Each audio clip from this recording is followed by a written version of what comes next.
농민들은 편호제민이라고 해서 국가로부터 평균적으로 백무, 즉 1경의 토지를 받는 대가로 조세를 전조, 삼부, 구부를 비롯한 조세를 납부하고 군역과 요역에 종사하면서 살았습니다. 그래서 여기서 간단하게 이들이 부담하는 군역과 조세에 대해서 살펴보겠습니다. 한대 군역, 병역 연령은 23살부터 시작했습니다.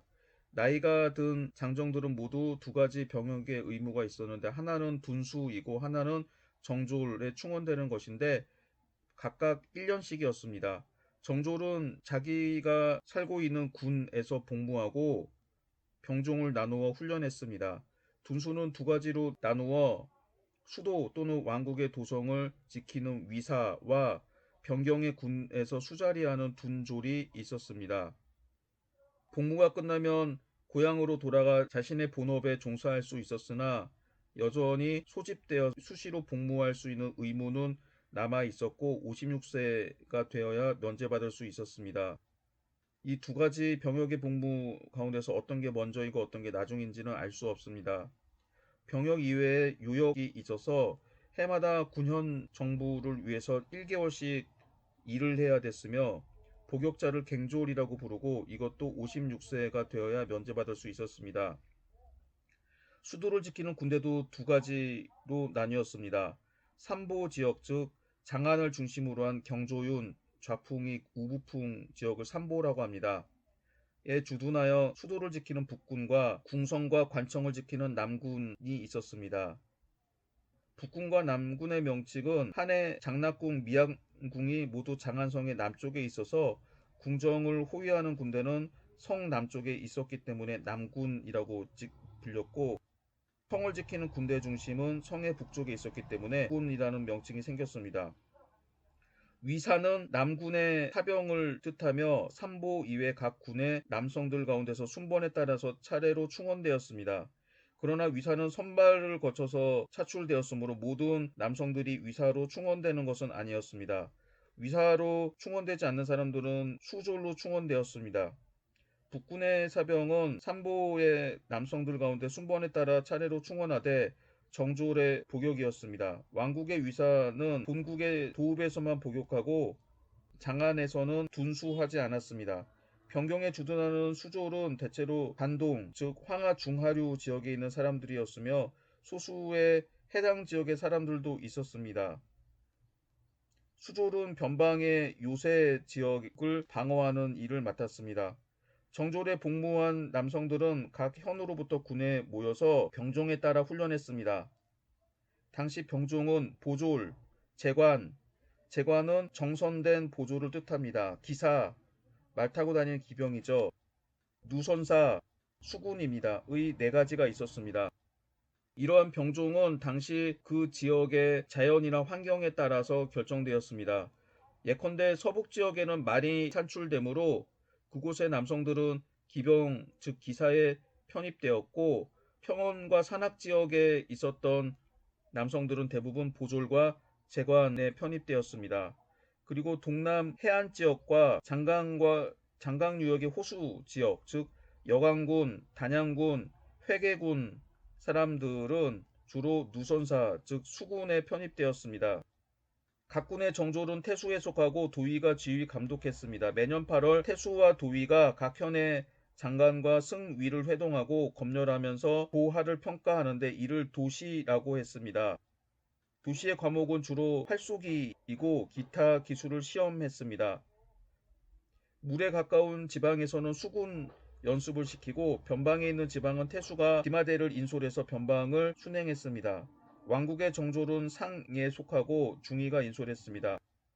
면역에 대한 고정된 규정은 없었으나 약간의 면역 규정이 있었으며 황제가 수시로 조령을 반포했습니다. 면역 조건은 네 가지로 분류할 수 있습니다. 첫 번째, 정치적인 지위가 있는 사람, 즉 해제 때 질 100석 이상의 관리로서 부모 처자와 함께 살거나 혹은 장군, 도위 2000석을 지낸 사람은 이런 군역을 면제받았습니다. 이 밖에 종실, 관내후, 박사 제자원 등을 군역에서 면제하는 조서와 명령이 여러 차례 반포되었습니다. 둘째, 재능과 덕이 있는 사람들을 장려하기 위해서 해제 때에는 효제 역전 한 대의 선거 과목 가운데 하나입니다. 예, 응시했던 사람들의 군역을 면제하도록 했습니다. 전한 원제 때에는 한 가지 경에만 능통한 유학자들도 면역, 즉 군역을 면제받았습니다. 세 번째, 공이 있는 사람도 면역되었습니다. 예컨대 고조 때 한 고조 유방을 따라서 촉 한 지역에 들어갔다가 나중에 진을 항우를 평정하는 데 공을 세웠던 이천석 관리는 대대로 면역하였습니다. 그리고 그들을 따라서 평성의 싸움에 참가했던 리졸은 종신토록 면역한다고 했습니다. 전한 선제 때에는 곽강의 후손을 면역하도록 하였습니다. 넷째, 특수한 사정이 있으면 면역될 수 있었습니다. 즉 백성들의 나이가 90세 이상이면 아들이 하나이거나 신체가 작고 질병에 감염되면 모두 면역할 수 있었습니다. 후한 시대에는 이런 군역이 사실상 없어졌다라고 하는 표현은 적합하지 않지만 좀 달랐습니다. 광무제는 건무 7년, 즉 기원 후 31년 국가가 양성하고 있는 정병이 너무 많아 다시 징집할 필요가 없다는 이유로 도시를 없앴습니다. 도시라고 하는 거는 군태수가 관내에 있는 남성들을 모아서 군사훈련을 시키는 것인데, 이것을 없앴다라고 하는 것은 지방군을 없앴다라는 뜻으로도 해석이 됩니다. 그러나 각지에 있는 장정의 군적은 여전히 취소하지 않고 유사시 징집하려고 했습니다. 백성들은 수시로 군역에 종사할 의무가 있었으나 평상시에는 군사훈련을 받을 기회가 없었으므로 군사들의 질이 크게 떨어졌습니다. 그리고 비용을 절약하기 위해 군 도의도 없애버렸기 때문에 각 군국의 병무 행정은 거의 불가능했습니다. 그러나 이러한 현상은 내군에 한정된 것이고 변군 지역에서는 도의와 도시를 폐지하지 않았습니다. 그래서 변방에 살고 있는 백성들은 여전히 병역의 의무를 부담해야 했습니다. 다음으로 농민들이 부담했던 조세에 대해서 살펴보도록 하겠습니다. 전한초 전조의 세율은 15분의 1이었으나 경제 2년, 즉 기원전 115년에 30분의 1로 고쳤습니다. 무제 때에는 비록 적지 않은 새로운 세금을 증가시켰으나 전조는 여전히 30분의 1을 유지하여 전한 말년까지 더 이상 증세하지 않았습니다. 후한초에 전쟁이 번번이 일어나자 전조는 한 번에 10분의 1로 증가했습니다. 건무 6년, 즉 기원 후 30년 이후 군인의 수를 크게 감원하여 국가 재정 지출이 줄어들자 다시 30분의 1로 내렸고 후한 말년까지 그대로 유지되었습니다. 환제와 영제 시대의 세율은 비록 전과 같았으나 환제는 165년 군국에 토지가 있는 자에게 1무당 10전을 더 내도록 했습니다. 영제 중평 2년, 즉 185년 1무에 또 10전씩을 부과해서 궁실의 수축 비용에 충당했습니다. 헌제 초년 전국의 혼란으로 사건이 터질 때마다 백성들로부터 세금을 거두어 들였습니다. 204년 조조가 하북을 평정하고 국내가 조금 안정되자 조세제도를 개혁했습니다. 즉 전국의 토지의 무마다 속 4승을 내도록 하고 호마다 견 2필, 면 2근을 납부하도록 했습니다.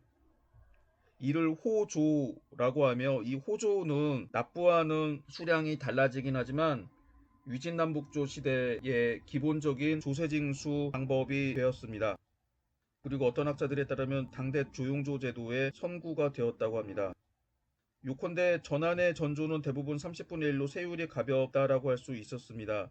그러나 빈곤한 일반 전농들, 즉 소작인들은 공조를 납부할 뿐만 아니라 또 소작료, 즉 사조를 토지 주인에게 바쳐야 됐습니다. 전한 시대에는 이러한 소작료 세율이 50%에 다다랐다고 합니다. 정세랑 인구세인데 산부와 구부의 두 가지로 나눌 수 있습니다. 산부는 성인의 인구세, 즉 인두세로서 과세 표준은 15세부터 56세까지의 성인들에게 부과합니다. 산부는 한 고조 4년, 즉 기원전 203년 시작되었는데 군국의 명령을 내려 사람마다 1년에 120전을 내도록 합니다. 그래서 이를 일산이라고 합니다. 이 매 산마다 63전은 대산홍에 바치도록 했습니다. 그리고 상인과 노비들에게는 배를 징수했습니다. 이 세금의 용도는 전쟁용으로 무기를 만들고 수레와 군마를 준비하는 비용으로 쓰기 위해서였습니다. 전한 해제 때에는 30세가 넘도록 결혼하지 않은 여성에게는 반드시 오산, 즉 600전을 부과했습니다. 예전에 미혼 남녀가 조세 부담이 심하다라고 해서 이게 일종의 결혼세라는 말이 있었는데, 그리고 신문들을 보게 되면은 결혼세가 생긴 건 로마 제국이었다라고 하는데, 로마가 아니라 이미 한때에 이런 결혼세가 있었습니다. 30세 이상의 여성들한테 다른 사람들이 내는 인두세의 4배를 더 내게 했던 거는 그 전에 빨리 시집가라고 하는 조치였죠. 전환 문제 때는 산부를 40전으로 내렸습니다. 그 이후 무죄 때는 다시 120전으로 증가시켰고, 그 후 전환 선제 성제 때에는 이 액수를 줄였습니다. 후한에서도 산부를 징수했는데 새 액을 감산했다라고 하는 기록이 없는 것으로 보아서 여전히 120전을 징수했음을 알 수 있습니다. 구부는 미성년자에 부과했던 인구세, 즉 인두세인데, 처음 규정은 3살부터 14세까지 해마다 한 사람당 20전씩 부과했습니다. 전환 무죄는 또 3전씩 증가시켰고, 전환 소재와 선제 때에는 여러 번 감액했습니다.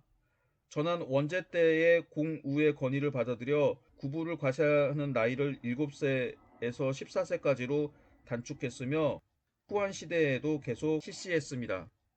쉽게 말하면 사람당 적으면 20전 전후, 일반 성인들은 120전을 부과했다라고 하는 거죠. 그래서 세금, 당시 한대의 농민들은 많은 세금을 부담했습니다. 이처럼 중국을 재통일한 수 문제는 여러 가지 통일 정책을 취하게 됩니다. 먼저 국가 체제를 유지하기 위해서 균정령과 조용조를 반포합니다. 이는 당나라의 균전제와 조용조의 기본이 되는 것입니다. 21세 남성을 정이라고 규정합니다. 부부를 당시 단위로는 일상이라는 단위로 편제를 했습니다. 그래서 남성뿐만 아니라 결혼한 남녀 부부 단위로 세금을 부과하게 됩니다. 그리고 성인 남성에게는 1인당 노전 80무, 영업전 20무, 부인에게는 노전 40무를 국가에서 지급합니다. 그래서 부부가 경작할 수 있는 토지는 140무의 토지입니다. 그런데 나중에 양제시대 때 부인에게 토지 지급하는 규정을 없애게 돼서 나중에는 부부가 성인 남성, 즉 정 혹은 남정에게만 세금을 부과하는 것으로서 바뀌게 되고, 이것이 당나라 균전제에 그대로 이어지게 됩니다. 이때 납부하는 세금은 조용조라고 하는데, 조 앞에 있는 조는 전조라고 해서 토지세입니다. 속 3석을 납부해야 됩니다. 이 속이라고 하는 단어는 두 가지 뜻을 가지고 있는데, 좁쌀이라고 해서 주로 당시 화북 지방에서는 쌀이 거의 재배가 되지 않았습니다. 좁쌀이나 보리와 좀 비슷한 이런 곡식들을 재배했는데, 이런 곡식들을 속이라고 부르게 되고, 두 번째 뜻은 곡식 중에서 탈곡하지 않은 곡식들을 속이라고 부릅니다. 이 두 가지 뜻이 모두 가능한데 당시에는 어떤 뜻으로 사용이 되었는지는 관리들 마음이죠.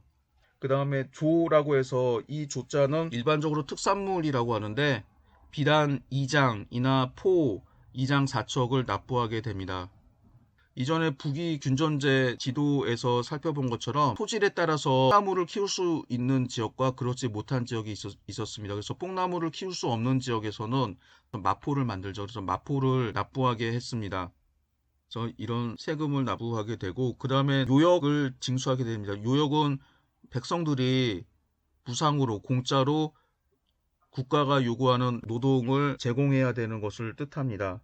이때는 남정이 1년에 20일 정도를 일을 해야 합니다. 그런데 만약에 20일 동안 일을 못하게 된다라고 하면 대신에 물자를 지불해야 됩니다. 이것을 대역, 용이라고 부르게 됩니다. 그래서 하루에 비단 3척을 납부해야 된다라고 하는데, 20일 동안 만약에 모두 요역에 동원될 수 없는 상황이라고 하면 비단 6장을 납부해야 되는데, 6장, 이거는 조용조 뒤에 있는 조가 비단 2장이었음을 보면은 6장이었으면은 이거의 3배니까 상당히 가벼운 액수는 아니었습니다. 그래서 조의 3배를 더 납부할 바에야 차라리 20일 동안 가서 일하는 게 나았을까요? 관료는 영업전뿐만 아니라 직분전, 공회전을 지급받고 토지 100경까지 점유할 수 있었습니다. 그리고 부기시대 때처럼 노비에게도 토지를 지급했습니다. 이건 대토지 소유를 가능하게 한 조치였죠. 제가 이전에도 말했듯이 제가 중고등학교 혹은 대학교 때까지만 하더라도 균전제는 모든 백성들한테 균등한 같은 토지의 면적을 나눠주는, 좀 나쁘게 말하면 원시 공산주의와 비슷한 그런 토지제도라고 배웠었고, 상당수 개설서에서도 그런 식으로 설명했습니다. 그런데 실제로 보게 되면 생산에 담당하는 백성들한테 동일한 토지의 면적을 나눠주려고 했던 것은 맞는 것 같습니다. 규정상. 뭐 실제로는 그렇지는 않았다라고 하는데, 그런데 지배층 관리들한테는 이런 영업종뿐만 아니라 공급에 해당한 다양한 토지를 주게 됩니다. 그래서 가장 많이 받는 사람이 100경까지라고 하는데 100경 이하에 있는 수많은 토지를 계속 점유할 수 있다라고 하는 점에서 평등한 토지 분배 제도는 아니었습니다.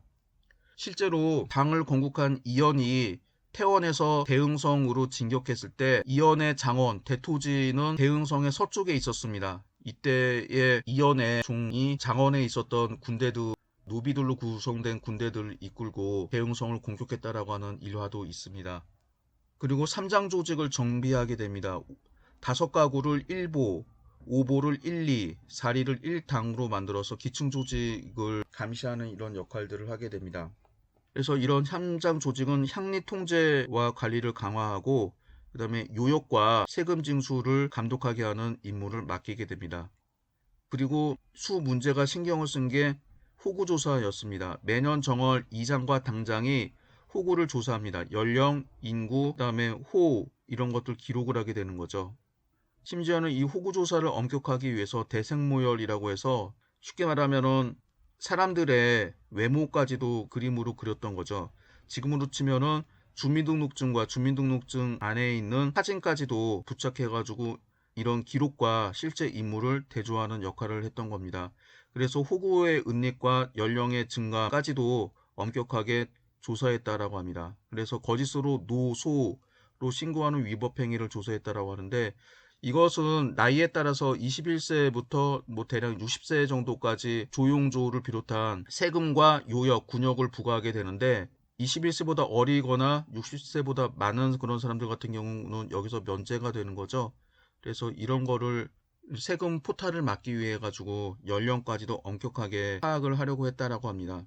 그래서 누락한 호구 파악을 위해서 상호 감시를 장려했다라고 합니다.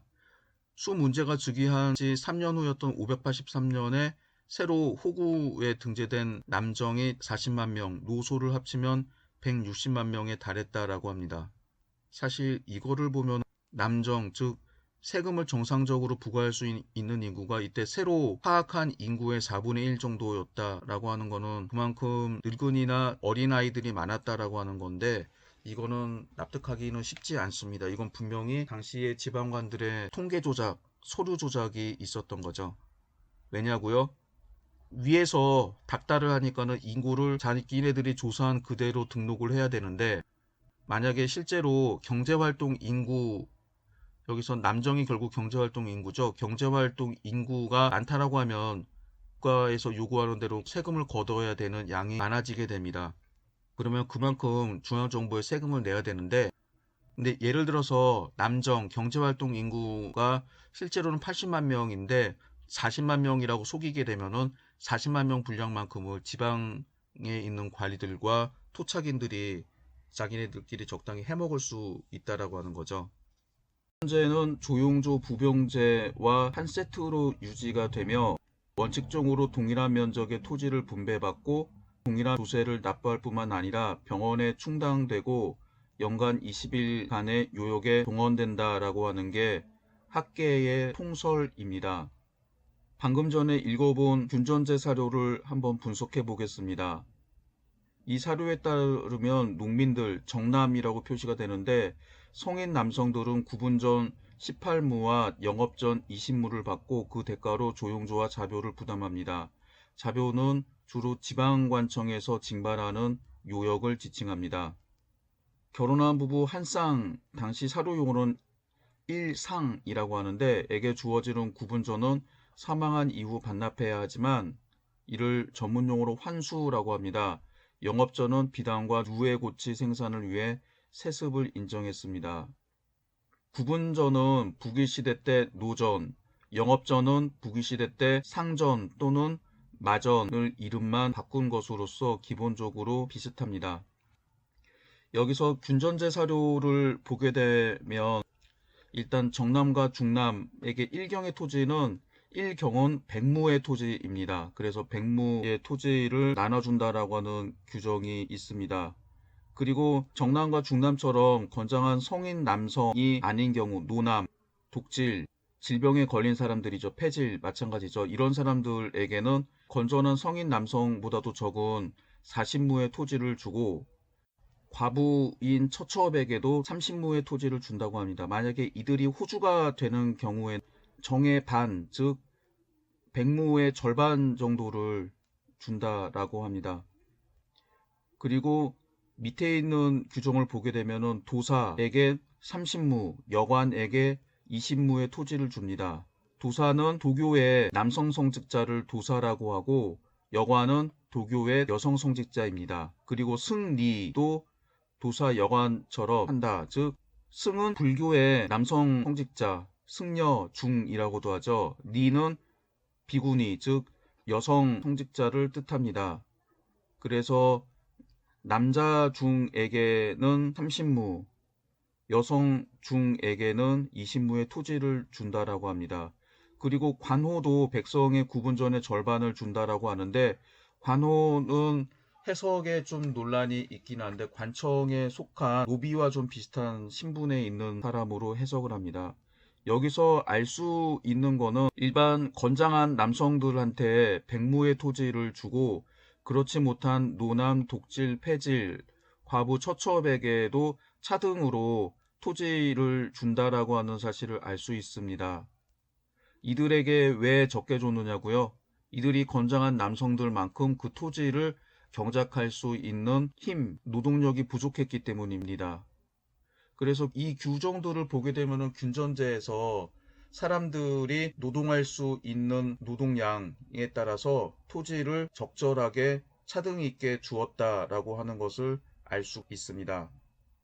그리고 좀 특이한 거는 도교와 불교의 성직자들에게도 토지를 나눠준 것인데, 이것은 이 도교와 불교의 성직자들이 시주나 혹은 교인들의 헌금, 기부로 먹고 살지 말고 생산에 종사하라라고 하는 뜻을 담고 있습니다.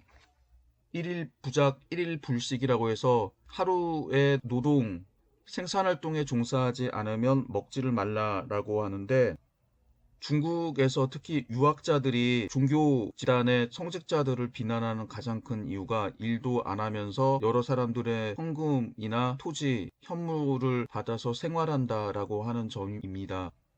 그래서 이런 면을 감안을 해서 성직자들에게도, 도교와 불교의 성직자들에게도 토지를 나눠주는 규정이 있었습니다. 그 다음에 토지는 구분전과 영업전으로 나누어집니다. 나중에 구분전은 반납을 해야 되는 토지이고, 영업전은 비단과 누에고치 생산을 위해서 세습을 정하는 토지입니다. 이 규정만 보게 되면은 균전제가 이대로만 진행이 된다라고 하면 참 좋은 제도입니다. 그러나 쉽지는 않습니다. 먼저 균전제는 사망 이후 구분전 80무를 반납해야 되는데, 관청에서 토지를 나눠주고 반납을 받고 하는 과정이 쉽지가 않습니다.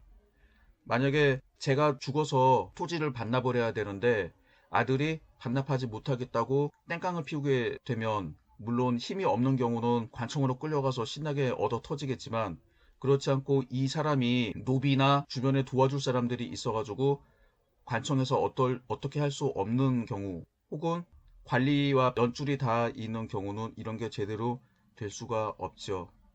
그리고 평화로운 시대가 계속이 돼서 인구가 증가하게 될 경우 토지를 일경, 즉 백무의 토지를 계속 나눠줄 수 있는 경우가 있고 그렇지 못한 경우가 있을 것입니다. 이것도 문제입니다.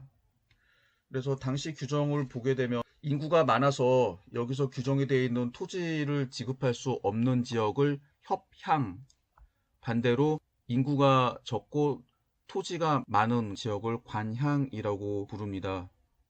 그래서 주로 협향, 즉 토지를 받을 수 있는 면적이 적은 지역에서 관향으로 이주시키는 정책도 취했다라고 합니다. 북위 시대부터 국제 시대 때까지 이어졌던 제도 가운데 없어진 것이 노비와 소의 토지를 나눠준 것을 폐지한 것입니다. 노비와 소의 토지를 나눠주게 될 경우 노비와 소를 소유한 사람들이 더 많은 토지를 가지게 되는데, 이런 것들을 없애게 되어서 형평성이 있게 되는 거죠. 그리고 단인 영업전이 등장한다라고 하는데, 이게 균전제의 변질로 보기도 합니다. 즉 관리가 돼서 받은 토지를 세습을 할 수 있게 되면은 결국 지배계층의 경제적 부의 세습을 가능하게 한다고 하는 거죠. 그 다음에 북위시대 때부터 국제시대 때까지는 대부분 부부 단위로 후전하는 형태였으나, 그래서 이런 거를 일상이라고 하는데, 당나라 때에는 성인 남성, 주로 호주인 성인 남성, 정남 혹은 중남에게 토지를 나눠주는 규정으로 바뀌게 됩니다. 그래서 이런 경우 성인 남성들이 결혼을 하건 결혼을 하지 않건 간에 분가하지 않고 한 가구로, 한 호로 살게 되는 경우 그 집에서 받는 토지의 면적이 증가할 수 있습니다. 이어서 당 정기 조세와 요역과 관련된 사료를 읽어보도록 하겠습니다. 가, 무릇 부역의 제도에는 네 가지가 있는데, 첫째가 조, 둘째가 조, 한자가 다릅니다. 앞에 있는 조는 전조, 둘째에 있는 조는 특산물이라고 하죠. 셋째가 역, 넷째가 자묘이다. 개원 23년 즉 735년에 칙을 내려 천하가 무사하다고 여겨 백성의 요역을 줄이고 없애는 데 힘써 마침내 제사 여러 관청에 세격 12만 294인을 감하였다. 나 과호는 정당 조가 속 이석이다. 그리고 조는 향토에서 생산되는 물자를 내게 하는데, 릉, 견, 시는 각각 2장이고 포는 5분의 1을 더한다. 릉, 견, 시를 내는 경우는 면 3량이고 포를 내는 경우는 마 3근인데 모두 기재하고 도장을 찍는다. 만약 해당 호에서 필, 단, 둔, 려가 되지 않는 경우 모두 가까운 곳에 따라 합하여 필, 단, 둔, 려가 되게 한다. 말을 조로 내는 경우 매년 지료에 여유가 있으면 마 1근을 속 1도로 전납한다. 여기서 절납은 규정에 내야 되는 물자가 아닌 다른 물자로 징수하는 경우 이를 절납이라고 합니다. 바꿔서 낸다라고 하는 뜻이죠. 다, 무릇 정해세역은 20일로 윤년에는 2일을 더한다. 일이 없으면 그 용을 거두는데 하루에 3척이다. 포는 5분의 1을 더한다. 일이 있어 역을 추가할 경우 15일이면 그 조, 특산품에 해당하는 조저를 면제하고 30일이면 조와 조를 모두 면제한다. 정역을 합해 총 50일을 초과할 수 없다. 여기서 말하는 역은 중앙에서 동원하는 역인데 50일 동안 징발할 수 있다라고 하는 뜻이죠. 라, 무릇 용조의 물품은 8월에 거두고 9월에 주에서 발송한다. 조, 토지 생산물인 곡물을 뜻하죠. 는 주토, 주의 토지의 수확의 빠름과 늦음에 따라 일을 헤아려 거두는데 11월에 보내기 시작하여 정월에 수납을 마친다. 강남의 여러 주 중 수로를 따라 운송하는 것은 만약 11월에 물이 얕아 태해에 오르기 어려운 경우 4월 이후에 운송한다. 본주에 납부하는 경우 12월에 마친다. 마, 무릇 여러 나라의 번호가 내부한 경우에도 구등으로 정하는데 4등 이상을 상호로 하고 7등 이상을 차호로 하며 8등 이하를 하호로 한다. 상호는 정당 은전 신문, 차호는 오문을 새로 내고 하호는 면제한다. 호적에 올린 지 2년 이상이 경과한 경우 상호는 정당 양 2마리, 차호는 1마리를 내고 하호는 3호가 함께 1마리를 낸다. 양이 없는 곳에서는 백양의 값에 준하여 경화로 전납한다. 만약 종군 출정하면 안장을 지운 말을 스스로 갖추게 하고 30일 이상을 넘긴 경우에는 그 해에 양의 수납을 면제한다. 무릇 내부한 뒤에 낳은 자식은 백성과 같게 하고 번호로 해서는 안 된다. 바. 무릇 영남의 여러 주에서 밀을 새로 내는 경우 상호는 일석이두, 차호는 팔두, 하호는 육두를 낸다. 그리고 이료의 호는 모두 반을 내는 것을 따른다. 조세 부담이 가벼운 여러 주, 고려, 고구려를 지칭합니다. 백제에서 정진의 징발에 응하는 자는 모두 과역을 면제한다. 4. 무릇 천하 여러 주 세전에는 각각 준상이 있고 3년에 한 번 대세한다. 그것은 대략 150만 관이다. 매년 한 번 소세하는데 그것은 대략 40만 관이다. 이로써 군국의 전역 및 우체의 비용에 충당한다. 매년 또 별도로 80만 관을 새로 거두어 외관은, 여기서 말하는 외관은 지방관입니다. 의 월급 및 공회, 관청을 뜻합니다. 의 비용에 공급한다. 무릇 홍수, 가뭄, 벌레, 서리의 재해를 입은 경우 피해의 정도를 구분하여 10분의 4 이상이면 조를 면제하고 10분의 6 이상이면 조를 면제하고 10분의 7 이상이면 과역을 모두 면제한다. 그리고 상 또는 마가 모두 손상된 경우에는 각각 그 조를 면제한다. 만약에 이미 복역하였거나 미리 수납한 경우에 그 다음 해에 면제하도록 한다. 자, 무릇 새로 직장에 붙일 경우 봄에 부족하면 과역을 모두 징수하고 여름에 부족하면 과를 면제하고 역은 종사하게 하며 가을에 부족하면 과역을 모두 면제한다. 그러나 과역을 면제받기 위해 사무 은피한 경우에는 부족에 이르고 늦음에 관계없이 모두 그 해의 과역을 징발한다. 차, 무릇 정호에게는 모두 우복 견면의 규정이 있다. 무릇 황종, 즉 황실 일족으로 적이 종종에 속한 자 및 제친, 5품 이상의 부조, 형제, 자손 및 여러 종류의 잡다한 직장인, 그리고 효자, 순손, 의부, 절부로 의지와 품행이 향녀에 알려진 경우 주현이 상서성에 보고하여 상서성에서 상주하여 아뢰며 그 향리에 표창하고 호적을 함께하는 사람은 모두 과역을 면제한다. 지극정성으로 따라하는 자에게는 후한상을 더해준다. 규정이 상당히 길지요. 먼저 통설에 따라서 간단하게 설명한 다음에 가부터 차에 해당하는 내용을 분석을 해보도록 하겠습니다. 이 규정을 보게 되면 정남은 속 2석을 조, 토지세입니다.로 납부하고 20일 동안의 여격 혹은 이를 하루에 비단 3척 또는 포 3.75척으로 환산하여 납부하는 것을 용이라고 합니다. 그 다음에 견 2장과 면 3냥을 바치는 조, 그래서 조용조를 부담합니다. 비단이 생산할 수 없는 지역에서는 마포로 대신 납부합니다. 당나라 때 호구 파악을 하는 단어가 수실, 개장, 호족이라고 하는 단어가 있습니다. 수실은 호주가 호구 전택 상태를 이정에게 신고합니다.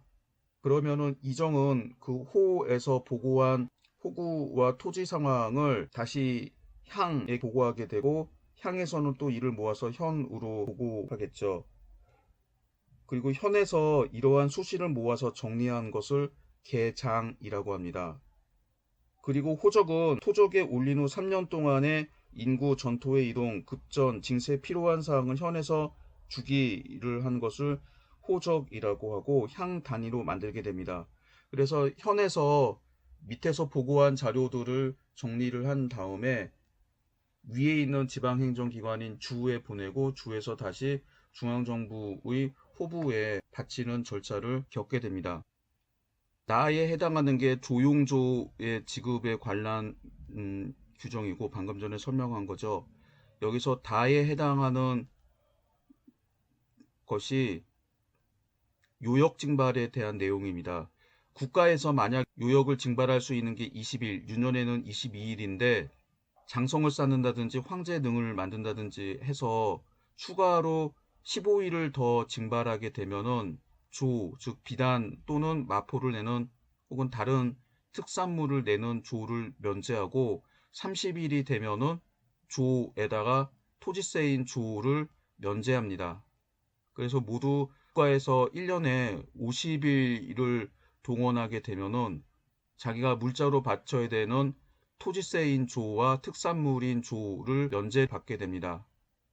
이거는 어떻게 보면은 50일 자기의 생업을 포기하고 20일은 국가에서 정한 기간이고 30일을 더 추가로 일을 하게 되면은 사실상 농사 짓기가 힘들다라고 생각을 하고 국가 차원에서 30일 동안 추가로 노동한 대가를 제공을 해야 되는데 이것을 돈이나 혹은 물자로 주는 게 아니라 세금 면제 형식으로 해서 계산해 준 거죠.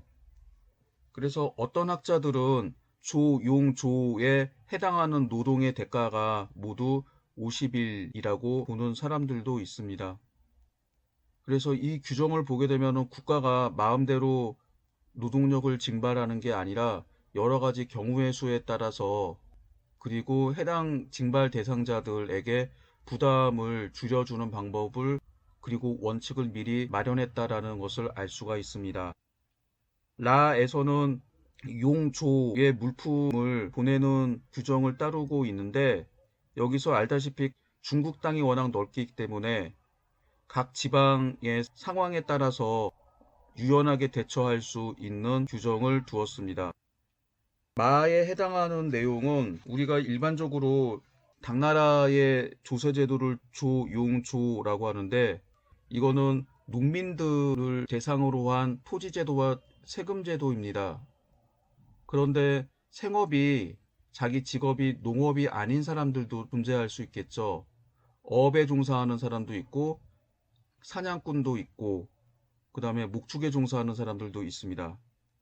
마에 해당하는 규정은 이 가운데서 농업에 종사하지 않은 외국인, 당나라에 정복당했던 지역에 혹은 당나라에 항복해서 당나라 영토 안으로 이주해 온 사람들에 대한 규정입니다. 그래서 이런 사람들을 9등급으로 나눈 다음 세금을 바치게 합니다. 그런데 은화를 세금으로 내게 했다라고 하는 게 특징이고 호적에 올린 지 2년 이상이라고 하는 규정으로 봐서 처음에 2년 동안은 은화로 세금을 내게 하고 호적에 올린 지 2년 이후에는 차등으로 해서 양을 내게 합니다. 이 규정을 보면 여기 해당하는 사람들이 대부분 유목민인 경우임을 알 수 있습니다. 혹은 학자들에 따라서 은전이라고 하는 주화를 내게 했던 걸로 보아 아마도 소그드 상인을 비롯한 이런 상인이라고 주장하는 학자들도 있습니다. 그리고 괄호 안에 있는 규정을 보면은 양이 없는 곳, 즉 양을 기르지 않는 사람들은 백양의 값에 준하여 다른 물자로 바꿔낼 수 있도록 하게 합니다. 그리고 이들이 당나라 군대에 편입돼서 전쟁터에 나가는 경우 자기가 탈 말을 스스로 준비하게 되죠. 30일 이상이 넘긴 경우에는 양의 수납을 면제한다. 이거는 이들한테 바치는 세금을 면제한다라고 하는 뜻입니다. 그래서 유목민들에게 평소에는 생업에 종사하고 은 또는 양을 세금으로 내게 했다가 30일 이상 전쟁에 종군하게 되면은 그해 내야 되는 세금을 면제해주는 규정을 만들었습니다. 대부분 전쟁이 30일 이전에 끝날 가능성은 없겠죠. 그래서 전쟁에 종군하게 되면은 기본적으로 그 해에 세금을 면제를 받는다라는 조항으로 해석됩니다. 다 규정을 보게 되면 영남 지역에서 세금을 내는 규정, 영남, 그 다음에 이료, 그 다음에 고구려 백제에 대한 내용이 나옵니다. 영남 지역에서는 이거를 쌀로 해석을 할 수도 있고 껍질을 깐 곡물로 해석을 할 수 있는데 쌀로 보는 게 더 나을 수 있겠죠. 새로 내는 경우 상호는 일석이루, 차호는 8두, 하호는 6두를 낸다라고 되어 있습니다. 이거는 균전제 일반적으로 농민들이 내는 세금보다 훨씬 더 적다라고 하는 것을 알 수 있습니다. 그리고 이료라고 하는 단어가 나오는데 이는 오랑캐 이자인데 이 료자는 당시 검남도, 산남, 동도, 서도 지역에 있었던 장강 중상류 지역에 있었던 이민족입니다. 그 지역에 살고 있던 이민족, 장강 중류에 살고 있는 이민족을 남만, 만이라고 하고, 장강 상류 지금의 사천성 지역에 살고 있었던 이민족을 료라고 하는데, 이들에게는 아마도 영남에서 내는 세금의 절반씩 내게 한다 라고 하는 규정이 있음을 알 수 있습니다. 그리고 다음 보면은 여러 주 가운데서 경세, 즉 세금 부담이 가벼운 지역, 세금 부담이 가볍다라고 하는 거는 조용조를 납부하는 그 부담보다 적은 지역이라고 하는데, 마와 바에 있는 지역들이 해당이 되겠죠. 그래서 이런 지역에서, 그리고 고구려 백제에서 정진의 징발에 응하는 자는 군인이 된다라고 하는 겁니다. 그래서 과역을 면제한다. 그래서 조용조 세금을 모두 면제한다라고 하는 뜻입니다. 이 제도 규정을 보게 되면은 마와 바에서 균전 농민이 내는 조용조 세금보다 적게 내는 사람들은 세금의 형평성이 있죠. 그래서 형평성 부담을 갖게, 제가 볼 때는 같은 거는 아닙니다만 하기 위해서 이들을 세금 부담을 줄여주게 되고, 이들 가운데에서 군인으로 차출하게 되는 경우는 조용조 세금을 전부 다 면제해 줬습니다. 여기서는 징발에 응하는 자라고 해서 마치 자발적인 조치로 꾸며놨지만, 실제적으로는 국가가 야 너 군대 가라고 하면 강제적으로 군대를 가야 되는 그런 예입니다. 여기서 하필이면 고구려와 백제 사람들이 등장하고 있는 게 좀 슬픕니다. 당 전기와 후기 정치사에서 제가 뭐 일부러 고구려 유민들의 활약을 중간중간에 약방의 감초처럼 집어넣었습니다. 지금 구당서와 신당서에 보면 고구려와 백제 출신 유민들 가운데서 활약했던 인물들이 몇 명 보입니다. 가장 유명한 게 중앙아시아 지역을 제패했던 고선지 장군, 당나라의 가장 큰 골칫덩이였던 토번을 격파한 백제 출신 명장 흑치상지, 당 현종의 측근으로 활동을 했던 왕모중, 안사의 난 때 반란을 평정하는 데 공을 세웠던 왕사례, 그리고 열전에는 없지만 흑치상지와 함께 활동을 했던 사타충의 등등이 있습니다. 그리고 혈통상은 말갈린이라고 하는데 좀 애매하긴 하지만, 이회광이라고 하는 사람도 발해인이라고 하는데 이 현조로 볼 수 있겠죠. 그 다음에 이다조라고 하는 인물은 신당서와 구당서에 말갈인으로 기록이 되어 있는데, 묘지명을 보게 되면 말갈인이 아니라 고구려 백성이었을 가능성이 높습니다.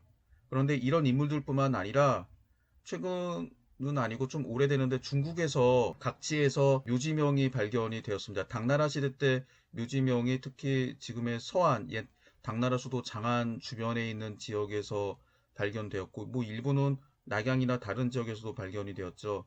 그런데 그 기록을 보면 고현이라고 하는 사람의 묘지명을 보면은 좀 슬픕니다.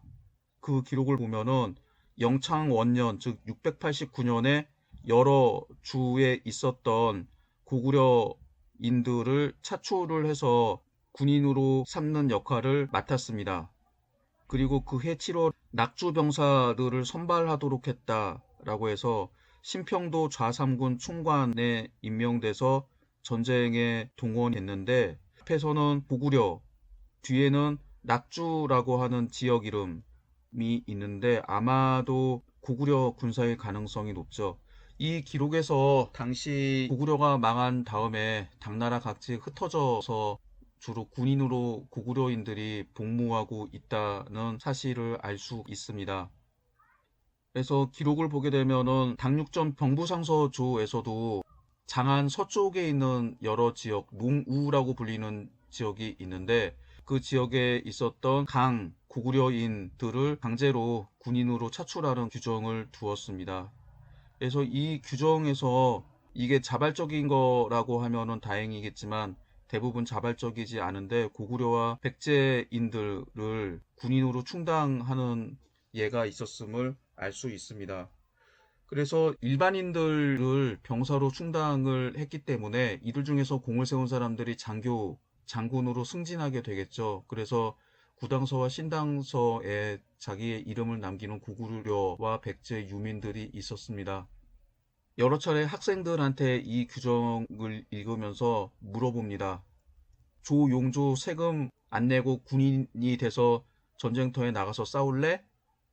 아니면 세금 내고 전쟁터에 안 나갈래? 대부분의 학생들은 차라리 세금 내고 군인이 되지 않겠다라고 합니다. 자기의 목숨값이 세금 정도로 싸 보이지는 않는다라고 하는 거죠.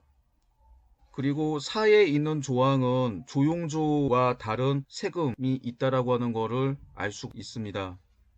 사에 나오는 규정을 보게 되면은 국가를 유지하는데 가장 중요한 게 통신 운송 시설입니다. 그래서 전역과 우체라고 하는 것도 각 지역의 중앙에서 지방 혹은 지방에서 중앙, 지방과 지방 사이에 공문서를 전달하고 전달하는 사람들의 숙박 혹은 출장 가는 사람들의 숙박을 책임지는 그런 시설들을 운영하게 되는데 이를 운영할 비용으로 따로 세금을 책정해서 그 비용에 충당했다라고 하는 거죠. 또 지방관과 지방관청에 필요한 비용들도 따로 세금을 내서 충당했다라고 하는 것을 알 수가 있습니다. 아번은 주로 자연재해가 생겨서 세금을 면제해 주는 겁니다. 피해 정도에 따라서 피해 정도가 10분의 4 정도이면 토지세, 공물을 납부한 토지세인 조를 면제하고 10분의 6 이상이면 토지세와 특산물을 면제하고 7 이상이면은 세금과 요역 전부를 면제한다라고 하는 규정입니다. 그래서 이런 식의 규정이 있어서 국가가 아무렇게나 세금을 징발하는 것이 아니라 사람들의 피해 정도까지 감안했다. 물론 이거는 당나라뿐만 아니라 그 이전 왕조에서도 있었던 규정입니다. 다만 당나라의 경우 이런 규정이 남아있는 거고 이전 왕조의 법전이 남아있지 않아서 당나라 시대 최초로 있는 규정처럼 보일 뿐입니다. 자는 부적이라고 하는데 이거는 호적에 등록하는 것을 뜻합니다. 그래서 호적에 등록을 하는 시기에 따라서 늦게 하게 되면은 뭐 세금의 일부를 부과하고 그렇지 않게 되면은 전부 부과한다 라고 하는 규정을 담고 있습니다. 차에 나오는 규정은 우복견면이라고 되어 있는데 이거는 조세와 요역의 면제 조항을 담고 있습니다. 여기서 보면은 조세와 요역 면제 대상은 크게 세 부류로 나눌 수가 있습니다. 첫 번째는 황종이라고 하는데 황실일족입니다.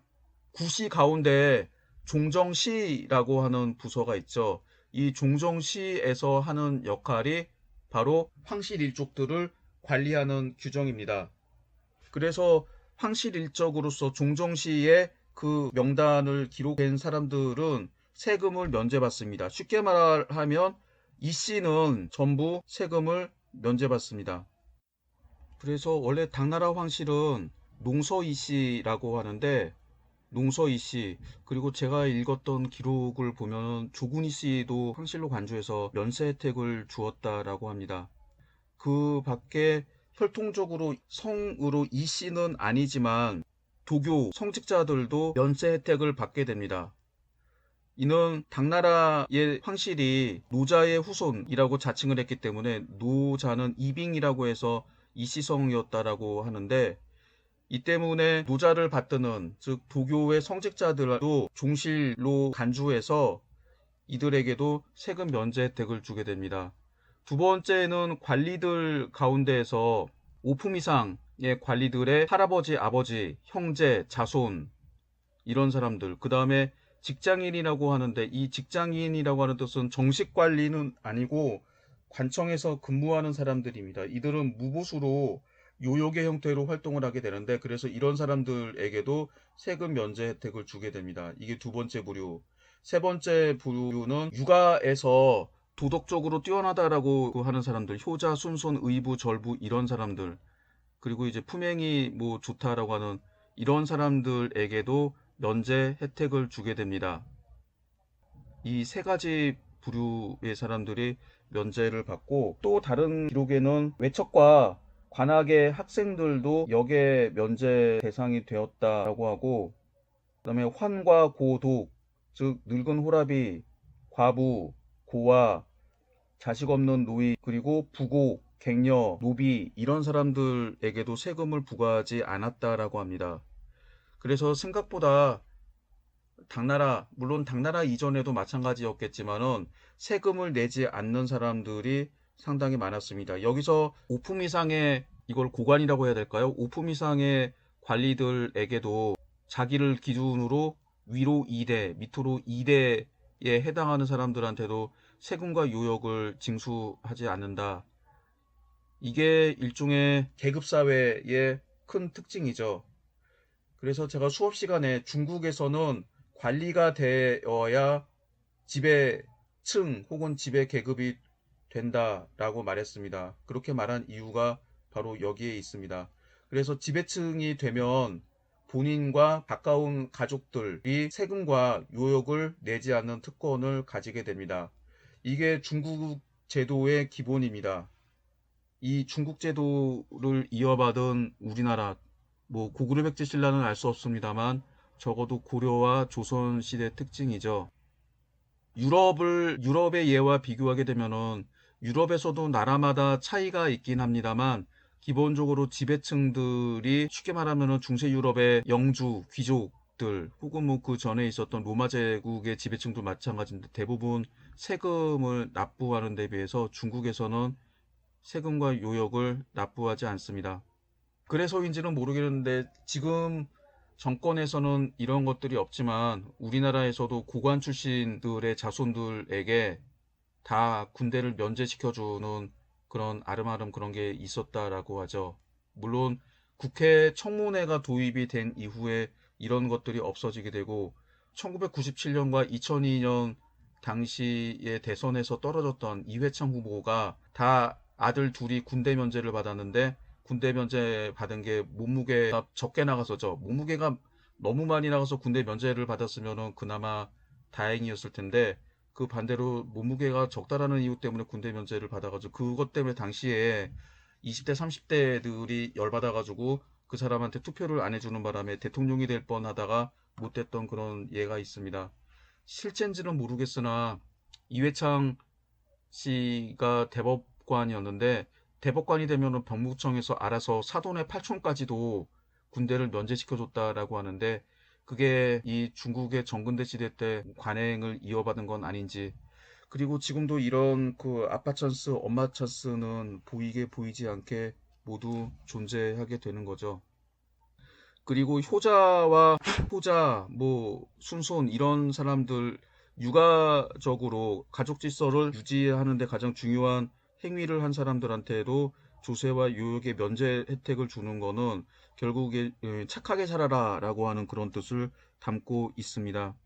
그런데 이 규정을 보면서 좀 이런 생각이 드는 게, 이렇게 효자나 이런 절부, 의부 이런 사람들이 아닌 사람이 얼마나 다 있었을까요? 다 부모에게 효도하고 다 우애 있게 지내고 부부간의 관계가 돈독했을 텐데 이게 향리에 알려진 경우 주현에서 상서성에 보고한다라고 되어 있는데 이렇게 관리들이 순수하게 이런 사람들을 효자라고 보고를 했을까요?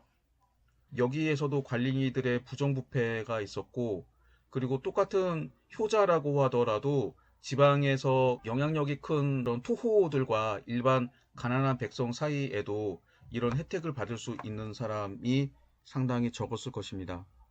여기서 이런 규정을 보게 되면은 강남과 영남 지역, 특히 영남 지역에서 세금이 서로 달랐다라고 하는 것을 알 수 있습니다. 그래서 교육상으로는 당나라의, 특히 당나라 정기의 조세제도는 조용조라고 설명하지만 지역마다 차이가 너무나 심했습니다. 같은 중국 본토 안에서도 화북지방과 강남, 영남이 달랐고, 그리고 당나라는 주변에 있는 이민족을 정복을 했기 때문에 묵충민이나 소구드 상인에게도 내는 세금이 전부 다 달랐습니다. 당나라에게 정복당한 고구려와 백제 유민들도 마찬가지고, 그래서 일률적인 제도가 아니라 각각의 상황에 맞는 다양한 조세와 요역 부과가 있게 됩니다. 그래서 현종 시기 강남은 즉 토지세인 전조는 속으로 내지 않고 마포로 대납을 시킵니다. 그리고 구등호로 나눠서 8등호는 정마다 3단 1장, 구등호는 2단 2장, 평균 1정당 3단으로 납부하게 합니다. 여기서 여러분들이 질문을 해볼 수가 있죠. 왜 곡물로 내지 않고 마포로 대납하게 하나요? 예, 이 질문에 대해서 답변을 해보면 중국이 땅이 엄청나게 큽니다. 그리고 이 당시에 강남 지역이 점차적으로 그 지역에 있는 황무지나 늪지들이 논으로 개발이 되고 있는 벼를 재배하는데 벼가 돌이나 밀보다 단위 면적당 생산량이 훨씬 더 많습니다. 여기 있는 곡물을 납부하지 않고 이거를 마포, 조용조 할 때 뒤에 있는 조자죠. 특산물로 납부하는 조치를 취한 이유는 여기서 식량 곡물로 징수를 한다라고 하더라도 수도인 장안이나 제2수도 낙양으로 운반하는데 많은 비용과 시간이 걸리기 때문입니다. 그래서 이 지역에 있는 사람들에게는 곡물로 납부하지 않고 직물료로 납부하는 규정을 두었습니다. 이건 나중에도 설명을 하게 될 텐데 이게 조용조 제도가 규정대로 지켜진 게 아니라 좋게 말하면 융통성 있게 나쁘게 말하면 자의적으로 파괴되는 이런 모습을 보이게 됩니다. 이미 전환시대 때 지금의 강소성 북부 연운항시에서 발견이 됐던 윤만항간이 있는데 윤만항간은 당시에 강소성 북부 지역에 있었던 동해구의 호구 통계입니다. 이 호구 통계를 보게 되면은 마찬가지로 동해군에서 중앙정부로 바칠 때 곡물이 아닌 동전으로 바쳤던 것을 알 수가 있습니다. 수도 장안에서는 동해군만 하더라도 강남 정도까지는 아니지만 수도 장안에서 엄청나게 먼 지역이었는데 이렇게 먼 지역에 있는 곡물을 운반하는 것보다 중간에 썩거나 운반하는 사람들의 식량으로 사용하게 되면 줄어들게 되죠. 그러는 것보다 운반하기 상당히 쉬운 직물료로 납부해서 징수하는 게 국가 재정에 도움이 된다라고 생각을 해서 토지세를 곡물이 아닌 다른 물자로 바꿔서 내게 했습니다. 그 다음에 영남 지역은 호 단위로 미를 세금으로 부과하게 됩니다. 이는 규정 다에서 알 수 있는 거죠. 그런데 이거는 토지의 주곡작물, 다른 지역에선 속이라고 해서 좁쌀 혹은 보리 이런 작물을 재배하는 데 비해서 영남지방, 지금의 광동성, 광서성 지역에서는 쌀을 재배하기 때문에 이 지역이 지금도 아열대 지역이어서 저도 홍콩, 광주 그런 지역을 가봤는데 겨울에도 상당히 따뜻합니다. 그래서 이런 것들을 재배하고 생산물에 세금을 매기는 제도가 화북지방, 좁쌀, 보리, 밀을 재배하는 지역과 세금이 달랐다라고 하는 것을 알 수 있습니다. 지금 보시고 있는 지도는 세금을 납부하는 지역과 그렇지 않은 지역을 표시한 것입니다. 그래서 우리가 생각하는 것과 달리 중국 당나라, 물론 당나라 이전의 여러 나라에서도 조세제도가 한 직업, 즉 농민을 해당하는 직업이고 지역마다 모두 일률적으로 적용한 게 아니라 그 지역의 생산 수준에 따라서 달리 적용했는데 당나라의 경우 그런 규정이 좀 노골적이고 보다 예외 규정이 많았다라고 하는 것을 알 수 있습니다. 자묘는 지방관이 시키는 요역인데 40일 이내라고 합니다. 수전 여부와 상관없이 16세 이상의 중남에 부과하게 되고 정정, 즉 정남을 기준으로 하면 40일 이상 동원되면 특산물인 조를 면제하고 70일 이상이면 조, 즉 곡물로 납부하는 토지세와 특산물 조 두 개를 면제합니다. 100일 이상이면 조조역을 면제한다라고 합니다. 여기서 여러분들이 국가에서 노동 징발하는 대가로 세금 면제 혜택을 주고 있다라는 것을 알 수 있는데 세금을 안 내니 마치 특혜처럼 보이게 되는데 대신에 자기의 생업에 종사할 수 없기 때문에 이런 경제적인 피해가 생기기 때문에 반드시 좋은 것은 아닙니다. 차라리 세금을 내고 이런 노동력 징발 혹은 군역에 동원되지 않는 게 최고로 좋죠. 다음으로 세격에 대해서 살펴보겠습니다. 세격은 자벽, 잡임이라고 하게 되는데 문부, 진가수수, 역가, 역자, 도자, 봉자, 목자, 방각, 소복, 백직, 집의, 읍사, 장신, 이정, 촌정, 방정이라고 합니다. 쉽게 말하면은 국가에서 하는 여러 가지 일을 맡아서 하는 사람들을 세격이라고 합니다. 문부라고 하는 거는 성문을 지키는 사람들, 문직이겠죠. 진가수수는 주로 나루터에서 근무하는 사람들, 선원이겠죠. 주로 관선을 끄는 이런 인부를 뜻합니다. 역가와 역자는 말을 갈아타거나 숙소를 제공하거나 이런 역할을 하는 이 역에서 근무하는 사람들. 도자는 나루터에서 근무하는 사람들. 봉자는 봉화와 관련된 일을 하는 사람들. 목자는 국가의 목장에서 일을 하는 사람들, 그 밖에 관리들의 수종을 드는 사람들이 방각 이하에 있는 사람들이고, 그 가장 하층 조직이었던 리에서 일을 하는 리정과 촌정, 방정, 이런 사람 지금으로 치면은 이장이나 통반장 같은 사람들인데, 이런 사람들을 정식 관리로 임명해서 봉급을 준 것이 아니라 이들은 별정직입니다. 이런 일을 하는 대가로 세금을 면제해 주게 되지만 반대로 말하면 자기 생업을 포기해야 되는, 그래서 이 세격이라고 하는 게 상당히 부담이 돼서 나중에 송나라 시대 때도 왕안석이 개혁을 할 때 이 세격 제도를 없애려고 혹은 다른 걸 대체하려고 했었습니다. 그래서 현종 때에도 이런 데 징발을 면하는 대가로 물자나 동전 같은 것을 내는 제도가 있습니다. 일종의 대역전이라고 할 수 있겠죠. 그래서 현종 시대 때부터 고용제, 정부에서 이런 대역전을 받아서 사람을 사서 운용하는 방식으로 바뀌게 되었다라고 합니다.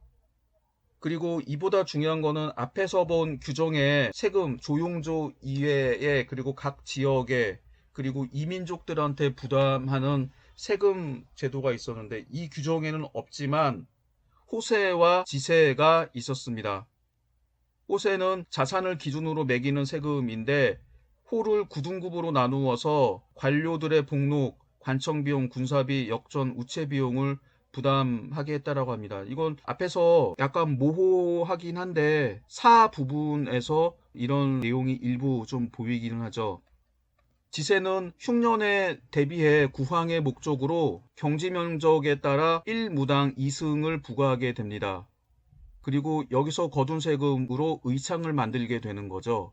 이게 지금으로 말하면은 정부에서 강제적으로 세금처럼 거두는 것들이 있죠. 직장을 가진 사람이면은 반드시 내야 되는 고용보험, 소득이 있는 경우 월급장이들은 원천적으로 징수당하는 국민연금, 의료보험 이런 것들이 있습니다. 뭐 국민연금의 경우는 전 정권에서 삼성의 불법 승계를 도와주는 데 사용해서 3천억인지 6천억 정도 손해를 보기도 하는데 원래 그렇게 해서는 안 되고 적어도 적자를 보지 않도록 해야 됩니다. 원래 이 규정은 흉년에 대비하기 위해서 미리 식량을 창고에다 보관하는 뭐 의창, 상평창이라고 하는데 문제는 현종 개원년간에 강회 지역, 즉 회수와 장강 지역에 있는 의창곡식을 국가에서 횡령하게 됩니다.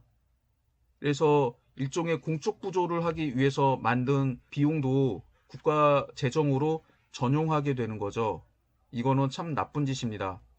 그래서 원래는 세라고 하는 게 아니라 자기 일종의 보험료라고 해야 되는데 이게 당 현종뿐만 아니라 그 이후 시대에도 이런 흉년을 대비하기 위해서 거둔 세금을 관청에서 몰래 전용하고 착복하는 경우가 상당히 많아지게 돼요. 그래서 중국인들이 쓴 논문들을 보게 되면 바로 이 의창, 상평창을 유지하는 비용도 원래는 보험료의 성격입니다만 납세로 해서 국가에서 착취하는 여러 부가적인 세금 중에 하나로 나열하고 있는 그런 논문들을 많이 볼 수가 있습니다. 천보년간 지세가 1240만 석, 도속이 1260만 석, 강남 조포가 570만 단, 이거를 속으로 환산하면 1640만 석이라고 합니다. 그래서 이런 세금이 상당히 많았습니다.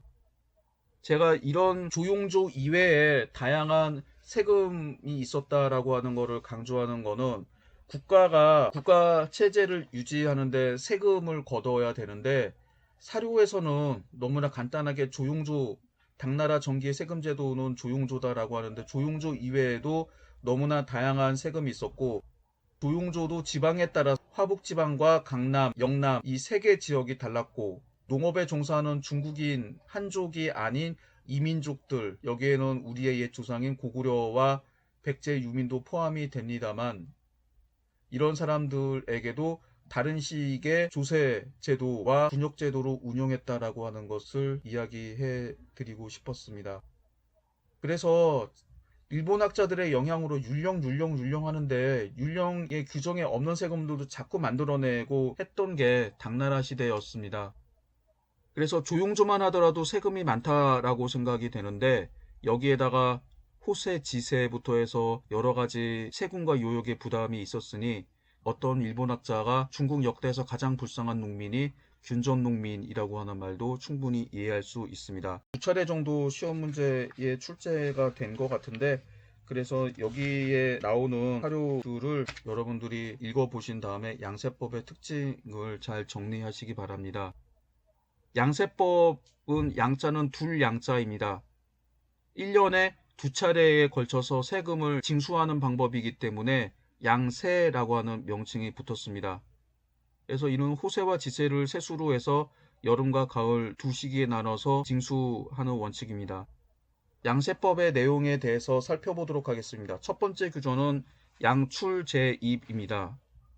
출, 지출을 헤아려서 입, 수입을 결정한다. 지출할 경비에 따라서 세입을 정한다라고 하는 뜻인데, 정부는 대략 14년, 즉 779년 각지에서 보고한 재정수입과 중앙재정지출의 실제 액수를 근거로 총 예산을 세우고 다시 그 예산에 근거해서 각 주현에 배정할 액수를 확정하게 됩니다. 두 번째, 거주지 등록의 원칙. 전국의 백성을 주호와 객호로 나누지 않고 현재 거주한 지역에 호적을 등기합니다. 정남, 중남에 구별 없이 일률적으로 토지와 재산의 다가에 따라 납세의 등급을 정합니다. 고정적으로 거주하지 않은 행상도 소재 지역의 주현에 등재하고 30분의 1의 자산세를 납부하도록 합니다. 여기서 좀 설명을 해야 될 게, 이 시대의 용어도 아니고 당대 논문에서 그런 용어를 쓰는 논문들을 보지는 못한 것 같은데, 명나라 시대의 용어입니다. 원적주의라고 하는 단어가 등장하게 되는데, 중국에서는 역대의 호적은 거의 대부분 자기가 태어난 지역의 주현의 호적을 등재하게 됩니다. 그리고 대부분 거주 이전의 자유가 없죠. 그래서 자기가 호적에 등록된 지역에서 국가로부터 토지를 받고 농사를 지어서 세금을 납부합니다. 물론 예외적인 경우 협향, 즉 토지가 적은 지역에서 관향, 토지가 많은 지역으로 이주시키는 경우가 있겠죠. 혹은 정부에서 강제적으로 여러 가지 이유로 3인 정책을 실시하게 되는데, 그런 예가 아니면은 자기 호적이 등록이 된 대부분 고향에서 세금을 납부해야 됩니다. 그런데 여러 가지 이유 때문에 고향을 떠나는, 즉 호적지를 떠나게 되는 경우가 있겠죠. 그렇다라고 하더라도 규칙상 그 사람, 도망간 사람, 호적에서 벗어난 사람의 세금을 징수할 수 없습니다. 세금과 요역을 징수할 수 없습니다. 이런 원칙을 원적주의 혹은 원적지 발환주의라고 합니다. 그래서 이렇게 도망간 사람들을 망명이라고 하는데, 도망가서 명령을 따르지 않는다라고 하는 그런 뜻이죠. 우리가 사용하는 망명이랑 좀 원래 다른데, 그래서 이런 사람들은 반드시 잡아서 고향으로 돌려보내야 되는데, 사실 이게 쉽지가 않죠. 쉽지가 않은데, 원칙적으로는 원적주의에 따라서 일단 고향을 이탈한 사람들 같은 경우 호적이 여전히 A라고 하는 지역에 있고, 도망가서 현재 살고 있는 B라고 하는 지역에서는 호적이 없어요. 그러다 보니까 양쪽에서 세금을 징수할 수 없습니다. 법적으로. 물론 불법적으로 B 지역의 지방관들이 이들로부터 세금을 거둔 다음에 호적이 없기 때문에 자기가 삥땅 치거나 해서 할 수 있는 방법은 있겠죠. 그래서 이런 타지인들 혹은 자기 지역에서 벗어난 사람들의 호적을 파악을 한다라고 하더라도, 호적에 등록이 되어 있으나 이 지역에서 살지 않는 사람들은 세금을 거둘 수 없고, 호적에 없지만 B라고 하는 지역에서 와서 사는 사람들은 세금을 거둘 수 없는 사태가 발생합니다.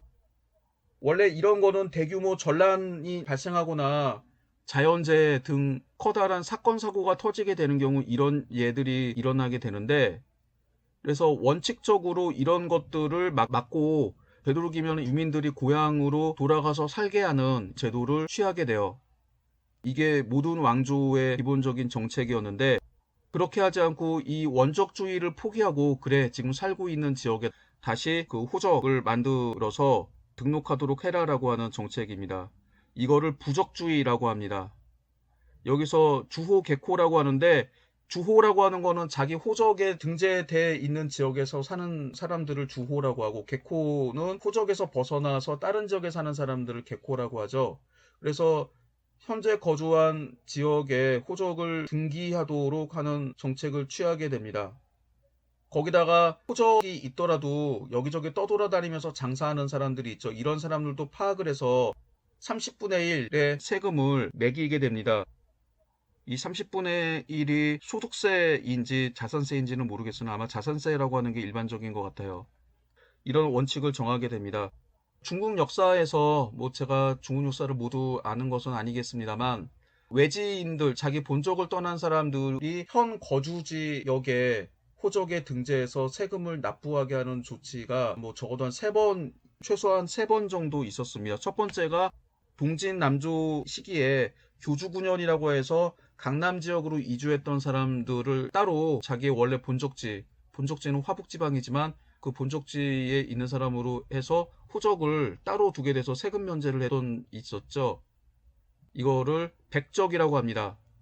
그래서 백적에 등재되어 있던 사람들을 정식으로 현재 거주지의 호적으로 등재하게 되면서 이들로부터 조세와 요역, 군역을 진수하는 조치를 취하게 되는데, 이를 토단이라고 해요. 이 토단이라고 하는 게 기록에 나온 거의 첫 번째의 이 부적주의, 실제 거주지에 등록해서 호적에 등록해서 세금과 요역을 징수하는 방법입니다. 그리고 두 번째가 바로 당 후반기의 양세법입니다. 그리고 세 번째가 명나라 시대 때 명중기 이후에 이갑제가 이완이 되고 사람들이 다양한 지역으로 이주하게 되면서 이주한 지역에 새로 이주한 외지인들이 많아지게 되자 이들을 이제 거주시키는 거죠. 현재 호적에 등록하게 하고 세금을 부과하는 정책. 그래서 명나라 같은 경우도 명초에 원적지 발안주의를 택했지만 나중에는 그게 힘들다라고 하는 사실을 알게 되면서 부적주의 원칙을 택하게 됩니다. 그 밖에 사료에 명시적으로 나오지는 않았지만 지방관들 같은 경우는 유민들을 자기 지역에서 이제 촌압하는 정책을 했다라고 하는 거로 봐서 지금 이제 우리가 공식적인 규정이 없다 뿐이지 그 이외에도 그 이전에도 이런 그 부적주의에 해당하는 것들은 분명히 있었을 겁니다. 명시적인 게 이 3가지라고 하는 거죠. 그리고 세 번째의 특징은 전액전납이라고 해서 세금을 동전으로 납부한다라고 합니다. 그래서 원칙적으로는 동전으로 납부해야 되는데 국가에서는 동전 대신에 현물, 즉 곡물이나 비단, 마포 같은 직물류 등으로 납부하는 것, 이를 절납이라고 했었죠. 그래서 이런 다른 물자로 내는 것도 인정했다라고 합니다. 사실 돈으로 내는 게 편하지 않냐라고 할 텐데, 지금은 우리나라를 비롯한 전 세계에서 화폐가 일상적으로 사용되어 있기 때문입니다. 그리고 또 한 가지는 여러분들은 상관이 없겠지만 여러분들은 부모님한테 용돈을 받을 때 쌀 1말, 2말, 보리 1말 이런 식으로 받지 않죠. 돈으로 받죠. 물론 이 돈도 현금으로 받는 경우도 있고 인터넷 뱅킹을 통해서 통장에 꽂아주거나 혹은 설마 부모님이 카드를 주시는 부모님이 있는지는 모르겠는데 그런 식으로 하게 되는데, 지금은 우리가 화폐를 사용하는 게 너무나 당연하고, 그리고 월급 자체도 월급이나 각종 대가를 돈으로 주고받기 때문에 너무나 당연한 것처럼 생각이 되지만 정의대 시대 때는 그러지 않았습니다. 대부분 농민들이 생산하는 물자는 곡물입니다. 쌀, 보리, 밀, 좁쌀 혹은 채소, 과일, 차 이런 것들인데, 주로 이제 곡물들을 생산하게 되면은 자급자족을 하면서 살면은 편한데, 세금을 쌀 몇 말, 보리 몇 말, 밀 몇 가마 이런 식으로 거두면 편한데 이거를 다른 물자로 대신 내라고 하면은 사람들이 이런 것들을 팔아야 돼요. 그런데 대부분의 사람들이 먹기 위한 주곡을 생산하게 되는데 이 주곡을 팔려고 하는 공급량이 늘어나고 이걸 사려고 하는 사람 그 수요가 적기 때문에 원래 시세 가격보다도 더 싸게 팔아야 됩니다. 그래서 화폐 경제가 도입이 되면 농촌에 사는 사람들은 피해를 많이 봐요. 재산상의 피해를 상당히 많이 보는 정책입니다. 거기다가 예를 들어서 쌀 한 가마에 동전 100문이었다 있던 시절이 있고 120문이 있던 시절이 있고 140문인 시대가 있죠. 그래서 교환 비율, 가격이 달라지기 때문에 세금 액수는 동전으로 치면 변화가 없지만 자기가 내야 되는 세금이 늘어날 수도 있고 줄어들 수도 있습니다. 이게 동전으로 납부하는 제도의 가장 큰 조항입니다. 독소 조항이죠. 그리고 토지의 면적에 부과하는 전무세는 양세법 발표하기 전 해인 779년에 토지 면적, 중앙정부에 보고된 농토 면적을 표준으로 해서 균등하게 징수했다라고 합니다. 다섯 번째는 조세의 단일화. 앞에서 살펴보신 것처럼 안사에 난 이후에도 여러 가지 세금이 있었을 텐데 앞에서 살펴본 세금만 하더라도 뭐가 있었죠? 조용조, 호세, 지세가 있었고 요역과 자묘, 세격, 군역 이런 것들이 있었는데 그래서 이런 것들을 이외에도 나중에 더 많이 생기긴 합니다만 이런 것들을 통폐합을 해서 세금을 하나로 걷게 된다라고 하는 게 조세 단일화. 이게 제대로 지켜졌으면 좋은데 당 후반기에 조세제도에 대한 논문들이나 책을 보게 되면은 물론 양세법 이외에도 양세 이외에도 다양한 명목의 세금이 여전히 존재했습니다. 그리고 가장 중요한 특징인 이회징수. 징세 시기를 가을과 여름과 추, 가을로 나누게 됩니다. 하세는 6월을 넘지 않고 추세는 11월을 넘지 않게 한다라고 하는데 여기서 왜 두 번 징수할까요? 그리고 그전에는 왜 한 번 징수했을까요?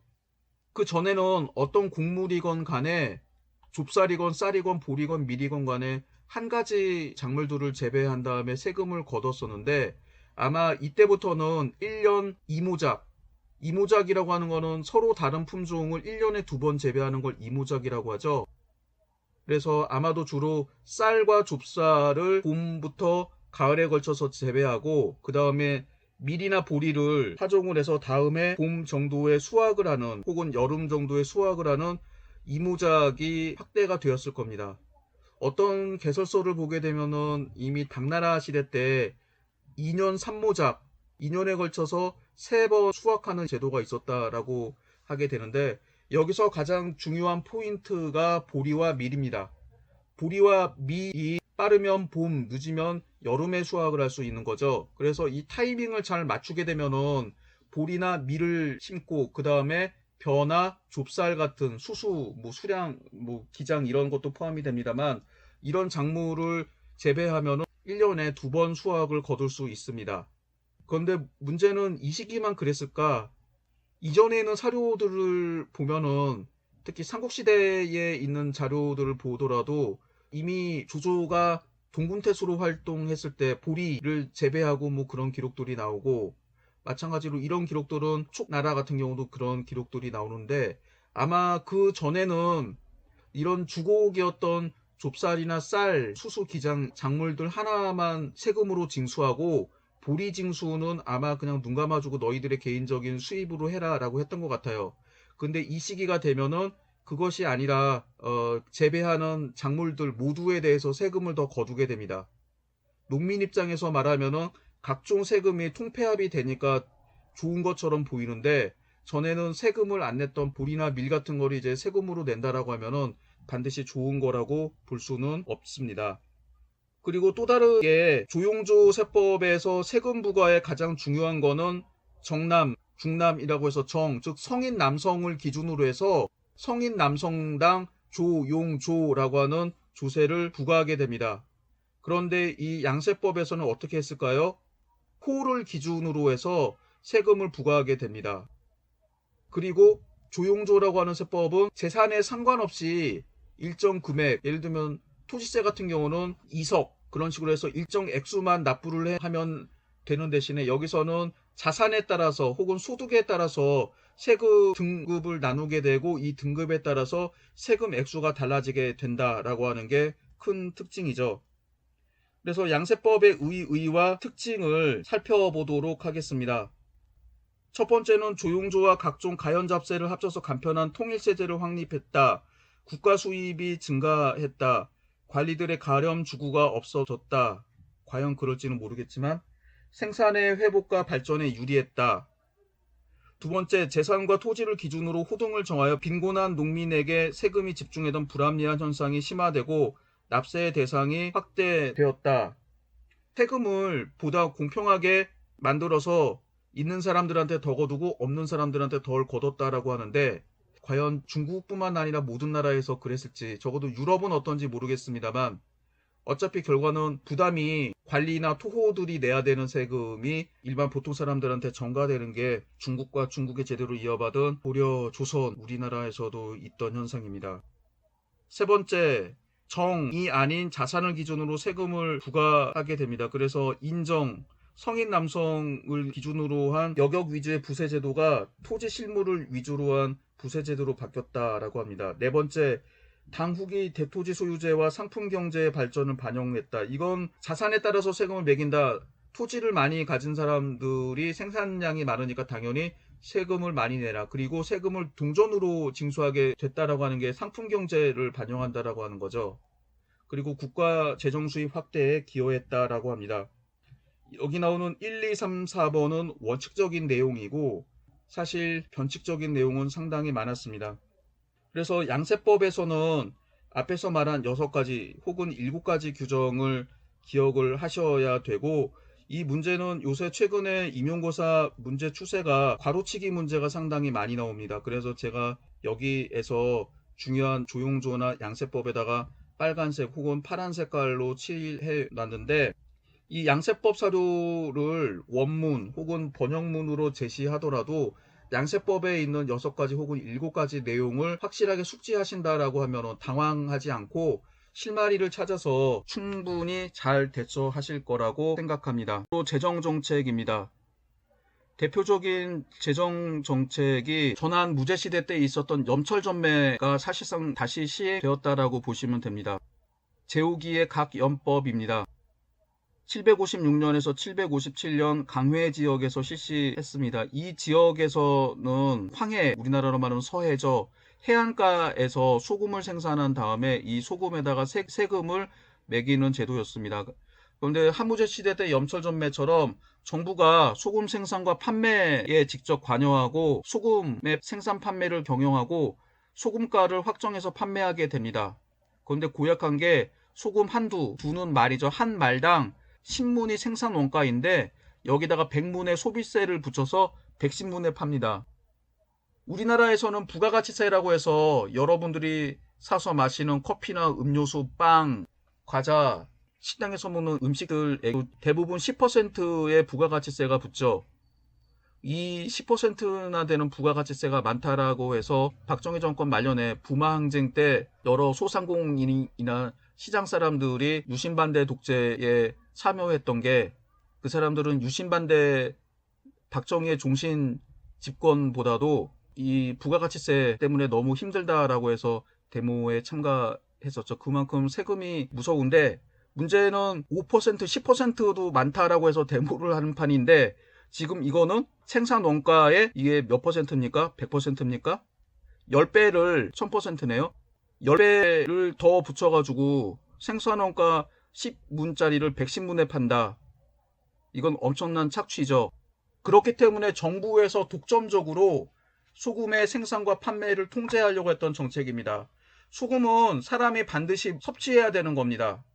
사람이 설탕을 먹지 않아도 살 수는 있지만 소금을 안 먹으면 살 수가 없어요. 그래서 사람들이 반드시 사용해야 되는 소금에 세금을 매기는 제도는 그 이전부터 존재했었고, 이때는 이렇게 하지 않으면 정부에서 여러 가지 재정 지출에 감당을 할 수 없었기 때문에 이런 고육직책을 사용하게 됩니다. 다음으로 유한의 소금 전매제입니다. 이 유한이라고 하는 사람이 2019년 임용고사 문제에 출제가 됐었죠. 유한은 염장, 즉 소금 생산하는 장소를 염장이라고 하죠. 그래서 영감의 업무 기구를 정비하고 소금의 전매를 조정해서 정호, 이거는 염호를 뜻합니다.가 생산한 소금을 염관이 매수하고 염가를 세금을 붙인 다음에 소금 상인에게 팔도록 했습니다. 이 정책은 뭐냐? 국가가 생산과 판매에 직접 개입하다 보니까는 여러 가지가 잘 안 됐기 때문에 중간에서 소금 생산한 것을 받아다가 소금 상인에게 팔고 중간 마진, 중간에 시세 차익을 남기게 되는 거죠. 그래서 국가가 수매와 판매만을 장악하다라고 해서 소금 생산과 그 판매에 어느 정도 자율적인 권한을 주게 됩니다. 그리고 이 상인들이 소금 판매를 잘 할 수 있도록 관도세, 즉 관소나 나루터를 지날 때 주로 상인들의 물품을 검사한 다음에 세금을 매기게 되는데 이거를 면제해 줍니다. 그러면서 운송비를 줄여주게 되면서 상인한테 유리하게 하는 조치였습니다. 왜 상인한테 유리하게 했을까요? 관리들이 소금 상인들한테 돈 받아 먹었기 때문일까요? 아니죠.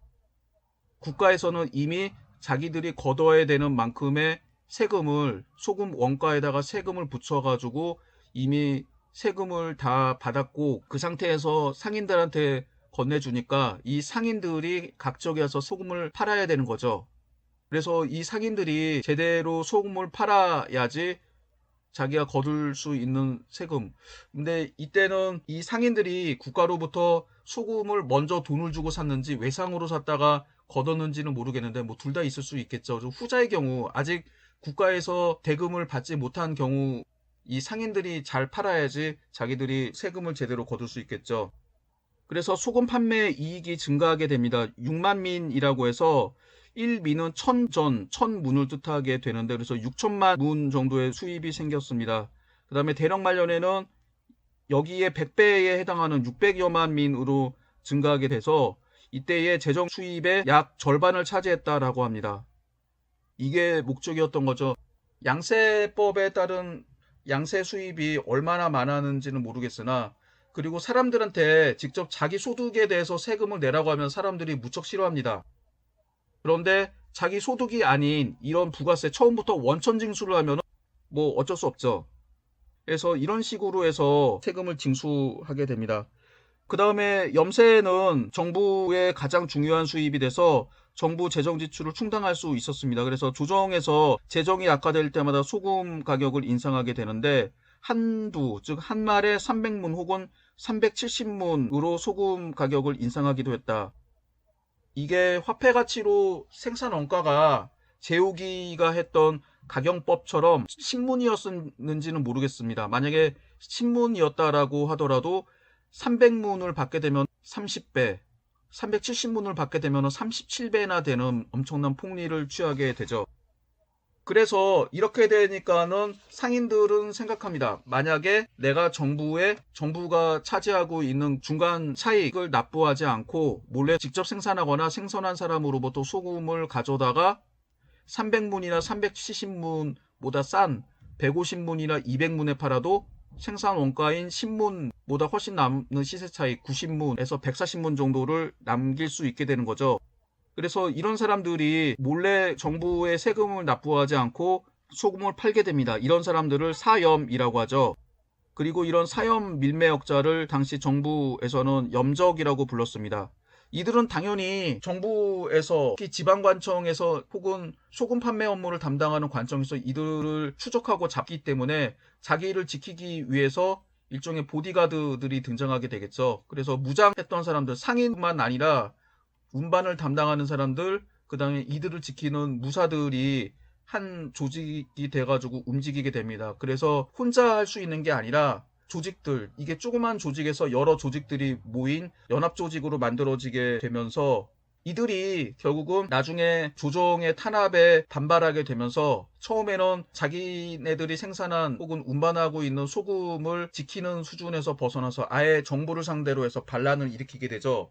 이 반란의 우두머리가 왕선지와 황소였었고 왕선지는 얼마 후에 당나라 조정에서 파견한 군대에 의해서 살해됩니다만 그 이후에 황소가 여러 지역을 전전하다가 나중에 당나라를 전복시킨 거나 다름없죠.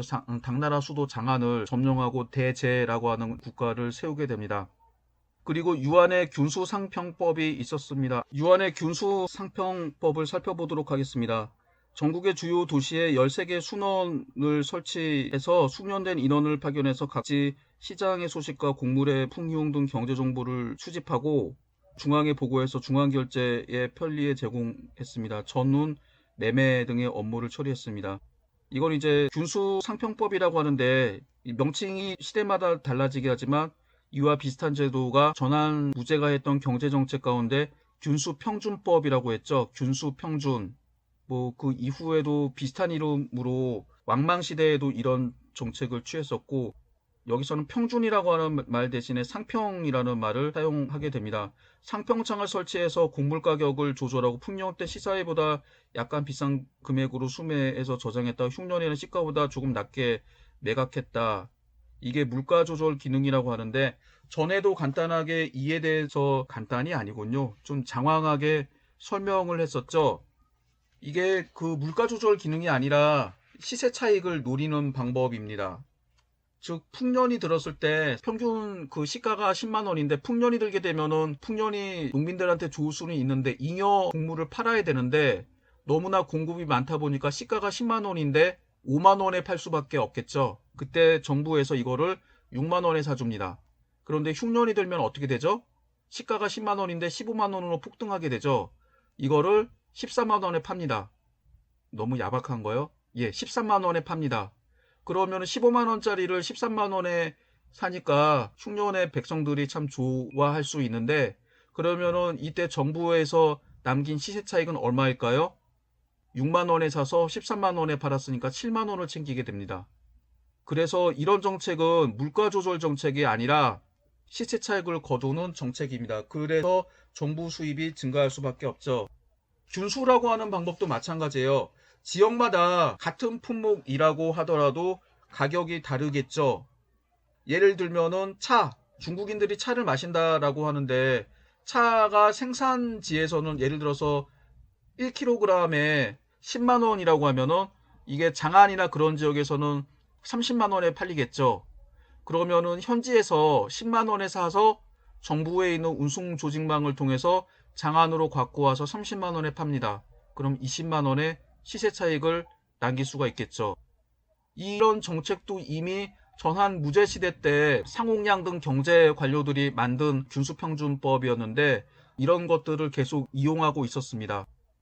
역사라고 하는 건 여러분들한테 암기 과목이자 임용고사 시험을 준비해야 되는 그런 과목일 수도 있습니다만 당시 정치하는 관료들 입장에서는 그 전에 있었던 제도와 관행들이 필요하게 되면 다시 재활용할 수 있는 제도였었고 그래서 명칭만 잠깐 바꿔지게 될 뿐 대부분 비슷한 현상이었습니다.